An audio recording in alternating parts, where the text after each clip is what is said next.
She noticed the milk first. 1 pint on the hall table every morning. Included in the rate, always had been.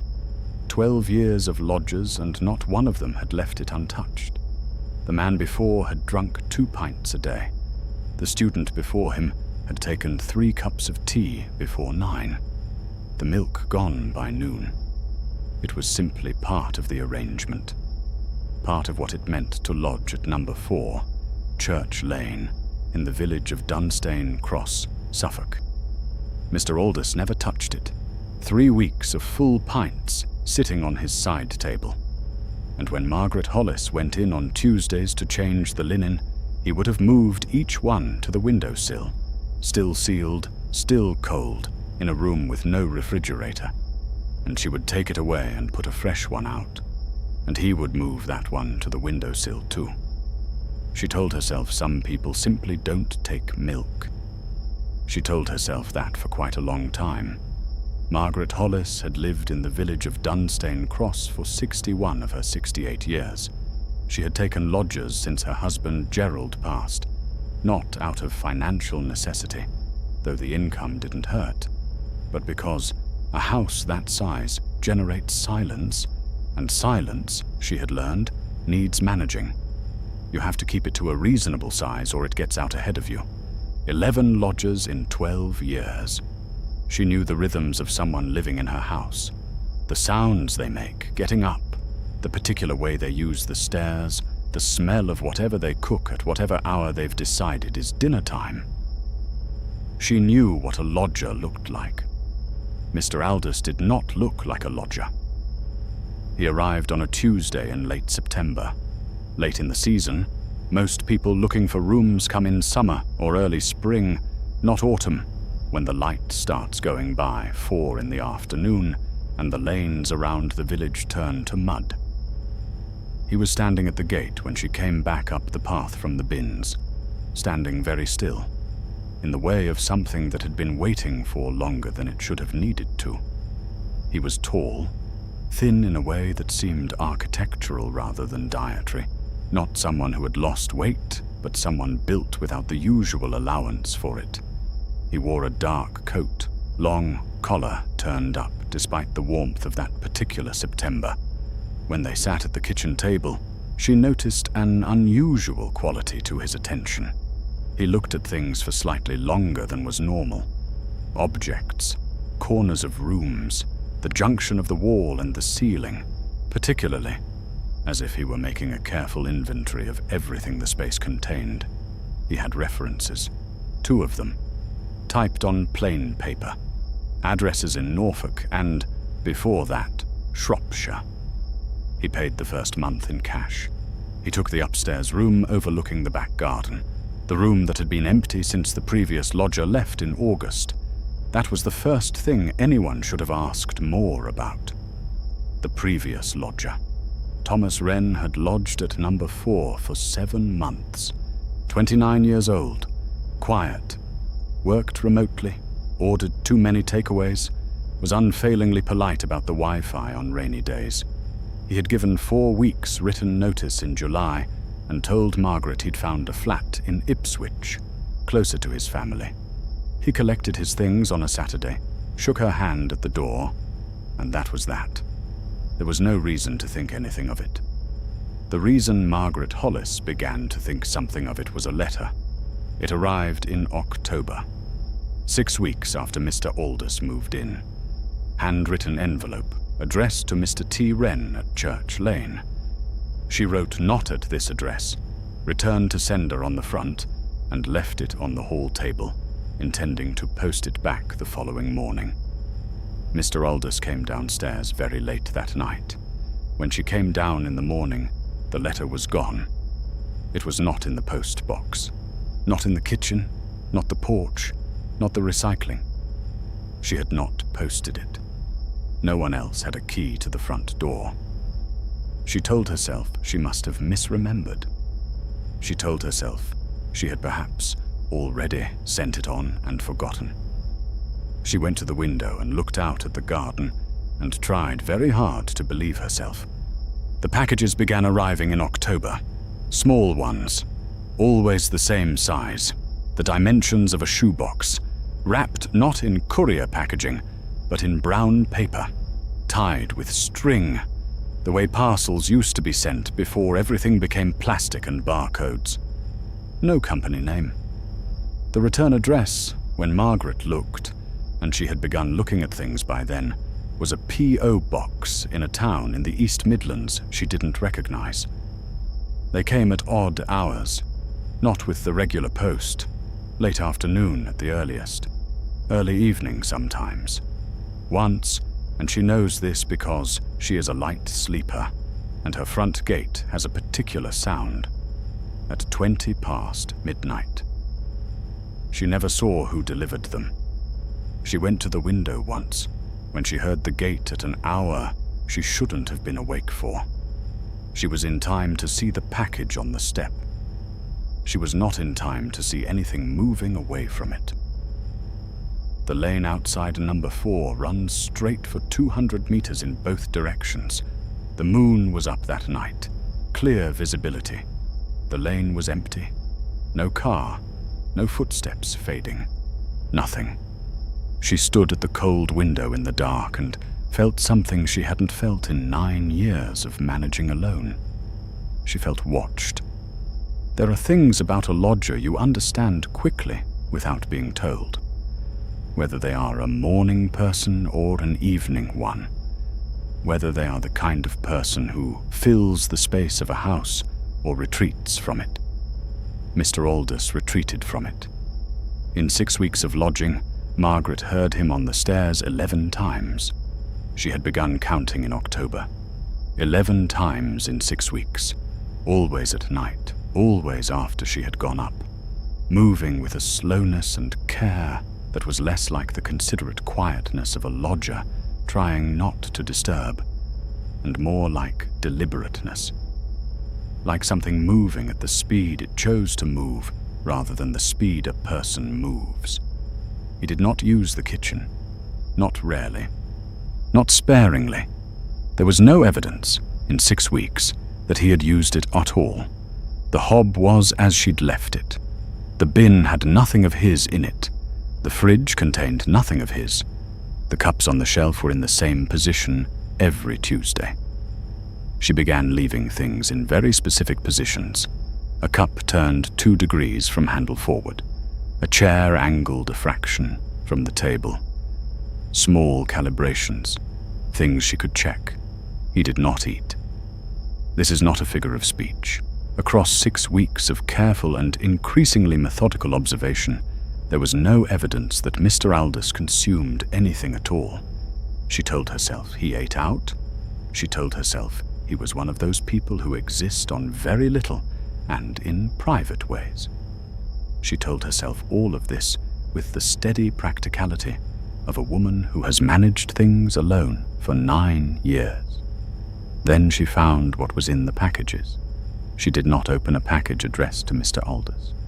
What happened was that the 6th package arrived and was left just inside the front door rather than on the step. And when Margaret went to move it to the hall table, the string had come loose and the brown paper had partially opened of its own accord. She could see inside without any deliberate action on her part. It was soil, dark, damp, fine-grained, packed into the box without a bag or a container, just loose in the brown paper. The smell of it when the paper opened was the smell of something very old that had been underground for a very long time. Not garden soil, not compost, something colder and older and less alive than either. She put the package on the hall table. She went to the kitchen and washed her hands. She sat at the kitchen table for 1 hour and 20 minutes. Then, for the first time in 6 weeks, she went upstairs and knocked on Mr. Aldous's door in the middle of the day. Thomas Wren, whose real name, as it turned out, was not Thomas Wren, had given Margaret a forwarding address before he left in August. A terrace house in a village called Brentham, 11 miles east of Dunstane Cross. She drove there on a Wednesday morning in November, in the rain, for the first time with something she was willing to call urgency rather than practicality. A woman in her 60s answered the door when Margaret described the young man who had lodged with her and asked whether he had lived at this address or been expected here. The woman looked at her in a particular way, the look of someone recalibrating what they thought they knew. She said her son had given out that address as a forwarding address. She said her son had told her he was taking a room somewhere in Suffolk, in a village. He had told her the name of the village. He had told her the village was Dunstane Cross. She had not heard from her son since August. She said his name. It was not Thomas Wren. Margaret drove back to Church Lane and parked in the lane and looked up at the upstairs window. The light was off. The first time, across 8 weeks, and every hour of the day and night, that she had seen it off. The window was open. The police came. The room was empty. The bed had not been slept in. The wardrobe was open and bare. No packages, no brown paper, no soil. One thing remained. On the windowsill, a pint of milk. Sealed. Still cold, though there was no explanation for how it had stayed cold through 8 weeks of a Suffolk autumn, in a room with no refrigerator, and, now, an open window. The officer who found it looked at it for a long moment. Then he looked at Margaret Hollis. She said, "I put that out for him in October." Neither of them said anything else for quite a while. The police noted the room as vacated. No crime confirmed. No body. No Mr. Aldous.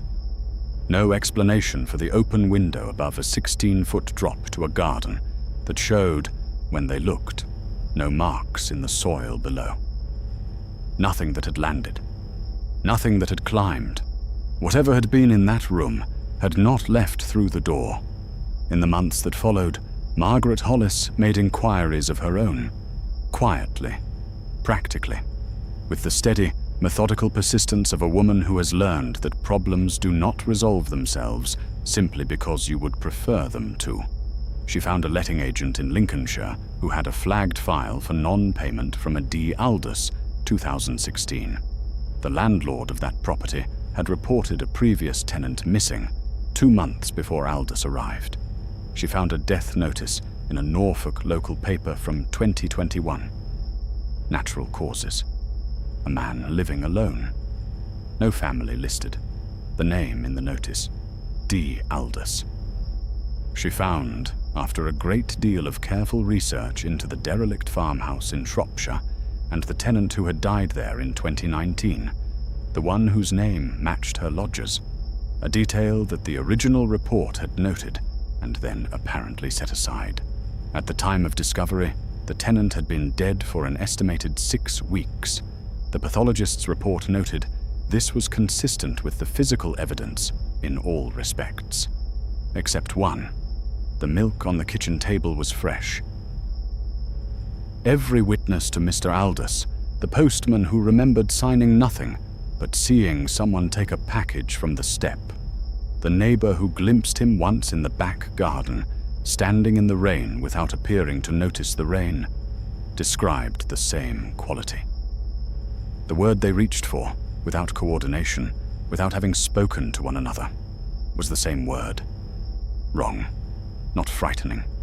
Not threatening. Simply, profoundly, quietly wrong. In the way that a thing can be wrong without being able to say precisely where the wrongness is located. A gestalt wrongness. The wrongness of something that has learned to approximate a shape without fully understanding what produces it. The mother in Brentham, 11 miles east of Dunstane Cross, has not heard from her son in almost a year. He has not been formally declared missing because he is an adult, and adults, the constable explained very patiently, are entitled to cease contact if they choose. Thomas Wren, whatever his name was, chose nothing. Margaret Hollis believes this. She cannot prove it. She has a list, a practical list, kept in a notebook in the kitchen drawer, of what she knows What she can verify, and what she cannot yet explain, but intends to keep working at.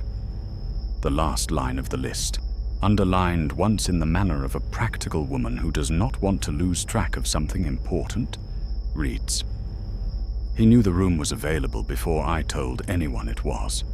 He had not found her advertisement. He had not been referred by an agency or a previous tenant. When she pressed back through every channel she could think of, she found nothing.